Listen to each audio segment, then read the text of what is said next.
You spend 3 hours making the perfect football edit, the transitions are clean, the music hits perfectly, you're already imagining the views, and then boom! A copyright claim, or even worse, a copyright strike. I know how it feels very frustrating, but here's the crazy part. Some football creators upload every single day and almost never get Just hit. Look at these channels are running from very long time and printing tons of dollars and never get hit a single copyright strike or claim. And on the other hand, you're getting every single day a new copyright claim. So what's the difference? What are they doing different to stay copyright safe? And that is what this video is about. Today I'm gonna show you the 10 methods that football editors are using right now to protect their FIFA and soccer edits and give themselves the best chance of staying copyright safe. Let's get into it. Method number 1. Don't re-upload raw match footage. This is the biggest mistakes beginners make. If you're uploading long, untouched clips from broadcasts, you're basically asking YouTube system to find you. Instead, transform the footage, use quick cuts, zoom effects, slow motion, freeze frames, player reactions, different camera crops. The more original your edit feels, the better it is. Remember, you're not trying to repost the match, you're trying to create something new from it.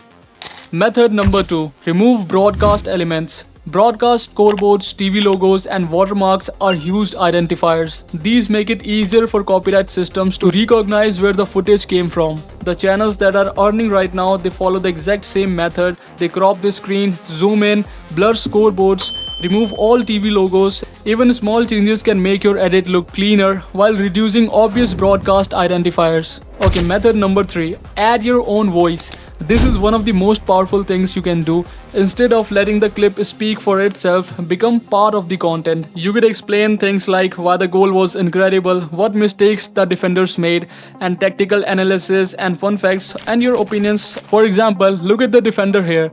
He thinks Mbappe is going outside, but watch what happens next. Now the viewer is watching you, not the footage, and that's the huge difference. Method number 4. Never use original commentary audio. The match commentary itself can trigger claims. Instead, lower the original audio, remove it completely, add sound effects, use royalty-free music, record your own commentary. This makes your edit feels much unique.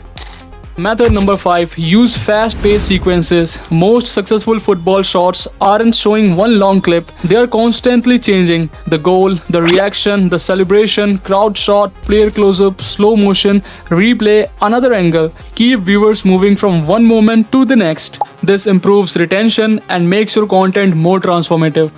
Method 6. Use facecam or graphics. If you want an extra layer of protection, put yourself in the content. This works every time. Add yourself in the video, add facecam reactions, add arrows, add circles, text animations, statics, and player ratings. Look at the channels that explain football moments. These channels are currently following these methods and earning tons of dollars. The footage isn't the entire video, it's only supporting the story.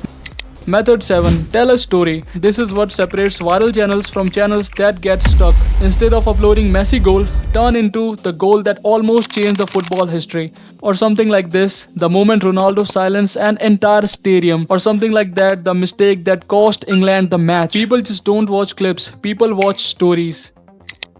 Method 8. Use game footage. A lot of creators are switching to EA Sports, FC gameplay and FIFA footage. Because gameplay gives you much more creative freedom. You can recreate World Cup moments, alternative histories, what if scenarios, player comparisons. And because you are creating the content yourself, you have far more control. Method number 9. Avoid uploading immediately. This sounds strange, but many editors avoid posting clips seconds after live match ends. Because thousands of people upload the exact same footage. Instead, take time, add editing, add narration, add effects, and make something people haven't already seen 100 times. Method 10. Build around personality. This is where the biggest football creators are heading. The future isn't just highlights, it's you, your opinion, your voice, your humor, your storytelling, because nobody can copyright your personality. And here's the truth. No method guarantees you will never receive a copyright claim. Anyone promising that is lying. But if you transform the footage, tell stories, and add your own voice and create something original, you'll give yourself the best possible chance of growing a football channel without constantly worrying about copyright.